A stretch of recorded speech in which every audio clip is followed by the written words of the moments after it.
udah dikasih gadget, kita panggil pun kayaknya nggak akan nengok gitu, maksudnya. Lebih pendekatan aja sih kepada anak, karena anak juga memang harus mengikuti zaman juga kan. Bapak versus Ibu mempersembahkan. Menurut Bapak nih, apa Iya. sih tantangan terbesar jadi orang tua di zaman yang serba digital sekarang? Apa-apa digital. Harus up to date, mengikuti perkembangan zaman juga.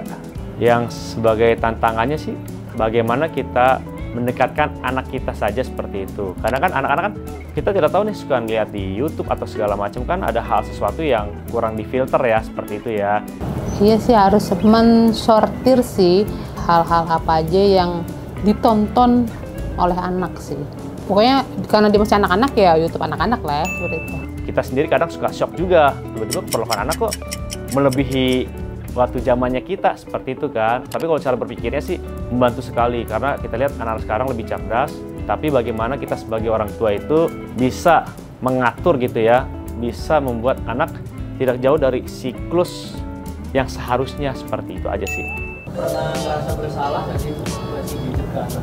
Pernah sih, karena ketika dia udah dikasih gadget, kita panggil pun kayaknya nggak akan nengok gitu, maksudnya udah sibuk dengan dunianya.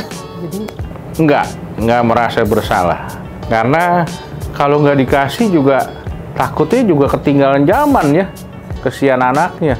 Ya, sisi lainnya sih memang banyak yang bilang juga metodenya anak-anak umur segitu jangan dikasih gitu kan. Salah sih salah, cuman memang kadang sedikit membantu, tapi kita arahkan aja untuk pilihan yang cocok buat anak seumur ini seperti apa, seperti itu. Bagaimana cara Bapak mengatur waktu anak dengan gadget? Ada aturan khusus nggak? Aturan khusus nggak ada. Jadi yang penting orang tua udah memberikan pemahaman pada saat di rumah. Itu udah pasti, karena kan contoh saya punya 2 putra yang umur 4 dan 8 tahun. Salah satu kita kalau saat dia memakai gadget itu, posisi cara dia nonton juga udah kita atur. Duduk, kalau nggak duduk nanti papi ambil. Ataupun kalau emang saatnya dia nonton itu, kita memang waktukan juga sih. dulu Sabtu Minggu aja, misalnya entah di pagi hari atau sore hari dengan waktu 1 jam lah ya. Terus kalau untuk sekarang mungkin karena dia udah mulai gede juga, temen-temennya juga udah pakai gadget gitu, jadi dia kayak pengen lebih sering. Jadi sekarang setiap hari sih, tapi memang waktunya tetap dipantau sih, cuma sehari sejam. Kadang kan anak kan, aku pengen nonton gitu kan, cuma kita berpikir belum terlalu larut malam juga. Aku pikir ya udah nonton, tapi kita kasih batas seperti itu. Setelah itu baru dia mau tidur. Jadi kita ada negosiasi aja seperti itu sih. Bapak teknologi itu lebih banyak membantu atau justru malah menyita waktu? Itu yang saya bilang seperti di awal, itu bagaimana kita pendekatan ke anak sih. Kalau kita memang lepas begitu aja, dampak buruknya pasti ada kan, kita nggak terkontrol kan. Cuman kadang kan gimana caranya tuh anak tuh setiap nonton tuh mau sharing ke kita gitu kan.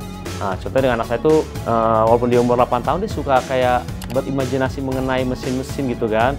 Entah mesin itu pompa air, mesin itu AC atau segala macam. Kayak dia tahu dulu kayak hewan-hewan laut, hewan-hewan darat, atau berhitung. Dari situ warna-warna itu sambil kita yang mengajarkan, dia bisa belajar sendiri dari situ.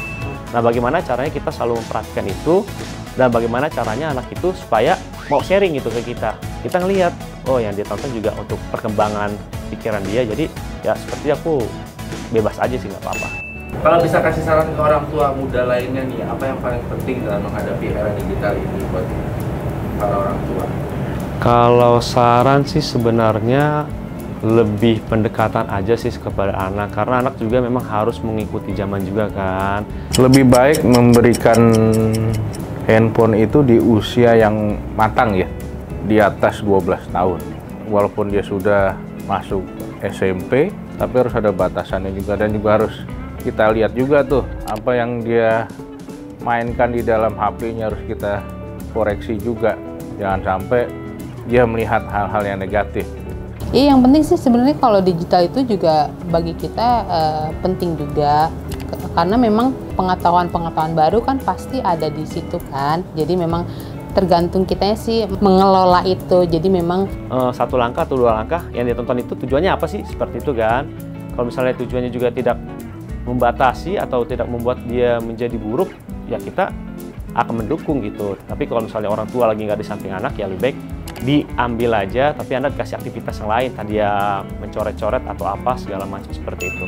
Terima kasih Bapak Ibu sudah menonton kita di Bapak versus Ibu. Jangan lupa ya untuk like, share, comment, and subscribe. Sampai jumpa.